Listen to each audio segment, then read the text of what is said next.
Namanya disebut-sebut Habib Rizik dalam sidang. Denny Siregar, sayang banget dia sama gue. Nama pegiat media sosial Denny Siregar disebut Habib Rizik Syihab saat membacakan nota pembelaan alias pledoi terkait perkara hasil tes swab palsu di ruang sidang Pengadilan Negeri Jakarta Timur pada Kamis kemarin. Dalam pernyataannya, Rizik mengaku sempat bertemu dengan Tito Karnavian yang kala itu masih menjadi Kapolri. Rizik pun mengaku tidak akan ikut campur dengan urusan politik 2019 dengan mengajukan beberapa syarat. Salah satunya memproses laporan terhadap sejumlah terduga pelaku penodaan agama semisal Denny Siregar, Abu Janda, dan Ade Armando. Menanggapi itu, Denny Siregar heran namanya disebut-sebut dalam sidang. Nama gue disebut-sebut mulu Mar Rizik, bahkan di pengadilan.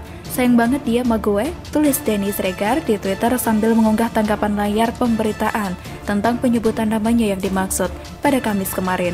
Jaksa Penuntut Umum atau JPU menilai pledoi yang diajukan Habib Rizik Syihab menyeret nama Basuki Cahayapurnama alias Ahok dalam kasus swab tes di Rumah Sakit Umi Bogor.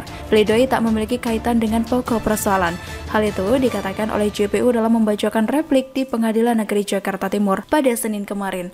JPU menilai Habib Rizik dan pledoinya sangat mudah sekali menghujat dan mengaitkan orang lain dengan pembelanya meski tak ada hubungannya. Emosi tanpa kontrol yang mengaitkan orang lain dalam pembelaan yang tidak ada hubungannya sama sekali. Di antaranya perkara Ahok juga menghubungkan dengan Abu Janda, Ade Armando, Denny Siregar. Selain daripada itu, menghubungkan dengan Dias Hendro Priyono yang kesemuanya tidak ada nyambungnya, kata jaksa. Jaksa mengatakan dalam pledoinya Habib Rizik hanya menyampaikan kekesalannya dalam pledoi dianggap kurang tepat. Seharusnya terdakwa menguraikan kekesalannya bukan di sini tempatnya, ungkapnya. Jaksa menilai bahwa dalam peradilan semua agama sama di mata hukum. Menurutnya, hal itu sudah digariskan sebagaimana Undang-Undang Dasar 1945. Di dalam peradilan bukan hanya agama Islam, tapi semua agama yang telah digariskan dalam Undang-Undang 45, Dasar 45 bahwa setiap orang harus mendapat kedudukan hukuman yang sama, tuturnya. Sebelumnya, Habib Rizik membacakan nota pembelaan atau pledoi usai dituntut oleh jaksa dikurung penjara selama 6 tahun penjara. Rizik menilai kasus yang tengah menderainya merupakan kasus rekayasa belaka dan hanya untuk dendam politik. Nuansa politik dalam kasus hukum sangat terlihat, manakala tuntutan jaksa yang meminta dirinya dihukum 6 tahun penjara dalam kasus swab tes di Rumah Sakit Umi Bogor. Tuntutan jaksa dinilai tak masuk akal dan terlalu sadis. Ini adalah kasus politik yang dibungkus dan dikemas dengan kasus hukum, sehingga hukum hanya menjadi alat legalisasi dan justifikasi untuk memenuhi dendam politik oligarki terhadap saya dan keluarga serta kawan-kawan, kata Habib Rizik dalam pledoinya. Rizik mengaku pernah meminta kepada Tito Karnavian yang saat itu menjabat Kapolri untuk memenjarakan Denny Siregar, Abu Janda hingga Ade Armando. Pasalnya, kata Rizik, mereka dianggap telah menistakan agama seperti Basuki Cahayapurnama alias Ahok. Artinya siapapun yang menista atau menodai agama apapun harus diproses hukum sesuai amanat Undang-Undang Anti Penodaan Agama yang tertuang dalam Perpres 1/1965 dan KUHP pasal 156A. Sebagaimana Ahok si penista Al-Quran diproses, maka selain Ahok seperti Abu Janda, Ade Armando, Denny Siregar, dan semua gerombolan mereka yang sering menodai agama dan menista ulama juga harus diproses hukum sesuai dengan prinsip equality before the law sebagaimana diamanatkan di Undang-Undang Dasar 1945, ujar HRS. Denny Siregar pun menyoroti hal tersebut. Dia mengaku baru tahu jika HRS selalu membicarakan dirinya. Ia memposting capture artikel berita tentang permintaan HRS kepada Tito agar Denny Siregar dan kawan-kawan dipenjara seperti Ahok. Aku baru tahu dirimu selalu membicarakan diriku, Bib, dimanapun kau berada. Emoji love. Postingan Denny Siregar pun ramai dikomentari oleh netizen termasuk Abu Janda. Kirain dari Mekah minta foto Bugil Firaza, tulis Abu Janda lewat akun Permadi Aktivis 2. Diberitakan sebelumnya, Direktorat Reserse Kriminal Khusus Polda Metro Jaya menetapkan Rizik Syihab sebagai tersangka kasus chat mesum pada Mei 2017 lalu. Selain Rizik Syihab, Firasa Husein juga telah ditetapkan sebagai tersangka.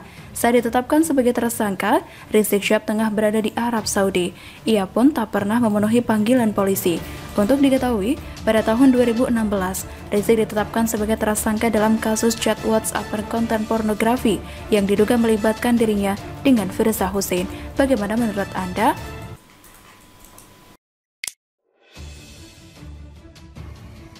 Kembali bongkar rahasia ke publik, Rizal Ramli versus Yusuf Kala, ditulis oleh Anto Cahaya di siwar.com.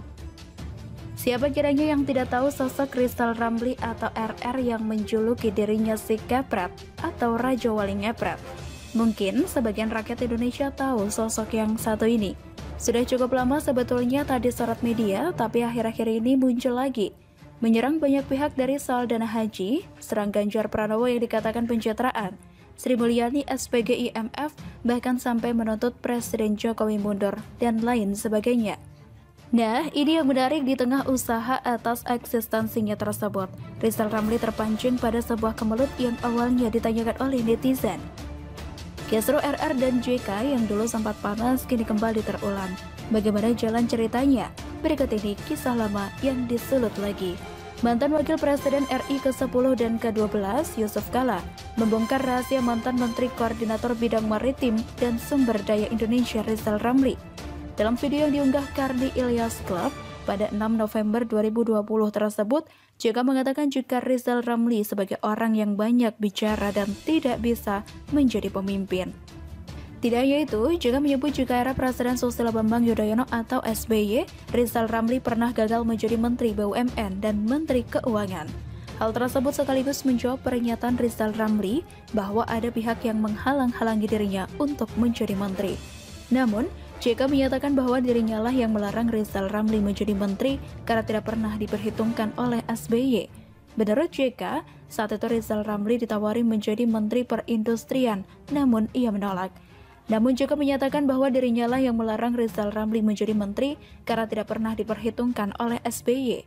Menurut JK, saat itu Rizal Ramli ditawari menjadi Menteri Perindustrian namun ia menolak. Wah, Anda ini teman tapi tidak adil. Saya kan maunya Menteri Keuangan atau BUMN. Katanya seperti dilansir dari Terkini pada 14 Juni 2021. Lanjutnya, ia juga membeberkan mengapa Rizal Ramli tidak bisa diangkat menjadi Menteri Keuangan. Menurutnya, saat mendengar kabar Rizal Ramli akan menjadi Menke, ada 11 pejabat dari Kementerian Keuangan yang mendatanginya dan mengancam akan mundur. Kata JK, para pejabat mengaku jika Rizal Ramli tidak mengerti persoalan dan suka marah-marah hingga menyebut orang dengan nama binatang. Jadi Rizal ini mungkin pintar tapi tidak bisa pimpin orang, ungkapnya. Selain itu, ia juga menyinggung soal Rizal Ramli yang sempat diangkat sebagai Menko Bidang Maritim dan Sumber Daya Indonesia di pemerintahan Presiden Joko Widodo periode pertama. Nah, waktu zamannya Jokowi tidak pernah diperhitungkan juga. Hanya karena kasihan Pak Luhut yang datangi terus, ia akhirnya jadi Menko, itu pun hanya 10 bulan, ujarnya. Menurutnya, jabatan singkat tersebut karena para menteri tidak mau menghampiri rapat jika ada Rizal Ramli. Apa yang disampaikan JK kiranya sangat menohok sekali. Nah, tak mau kalah Rizal Ramli saat ditanya netizen soal kebenaran di atas, akhirnya angkat bicara dan balik menyerang Yusuf Kala. Rizal Ramli mengungkapkan perihal Yusuf Kala. Menurutnya, pernah dipecat sebagai kepala bulog di era Presiden Gus Dur akibat masalah impor beras. Tidak hanya itu, Rizal Ramli juga mengklaim bahwa saat ia menggantikan Yusuf Kala sebagai kepala bulog, ia berhasil menaikkan untung sebesar 5 triliun rupiah. Yang dipecat Gus Dur itu Yusuf Kala karena main impor beras, katanya melalui akun Twitter Ramli Rizal dikutip dari terkini.id. Jabatan JK sebagai kepala bulog digantikan RR, yang setahun naikin untung bulog 5 triliun rupiah, sambung Rizal Ramli. Selain itu, Rizal Ramli juga mengatakan bahwa ia dipecat Presiden Joko Widodo atas bujukan Yusuf Kala. Seperti diketahui, Rizal Ramli pernah menjabat sebagai Menteri Koordinator Bidang Kemaritiman pada Agustus 2015 hingga Juli 2016. RR dipecat Jokowi atas bujukan JK, yang bisnis peng-pengnya diganggu RR terutama objeknya di PLN. Juga taipan reklamasi, gitu aja repot, ungkapnya. Rizal Ramli mengatakan itu sebagai respon terhadap sebuah cuitan terkait pernyataan Yusuf Kala mengenai dirinya. Embong percaya omongan JK tentang Rizal Ramli tapi nggak percaya omongan JK tentang Jokowi. Padahal diomongin kejadian, fakta dan nyata, ungkapnya. Saling serang dan membongkar rahasia saat sudah tidak lagi menjabat, kita seperti melihat dua orang tua yang sedang mencari perhatian. Dua mantan yang sudah tak duduk dalam pemerintahan. Bukannya menjadi contoh bagi rakyat, malah saling bongkar rahasia saat duduk di kursi mereka.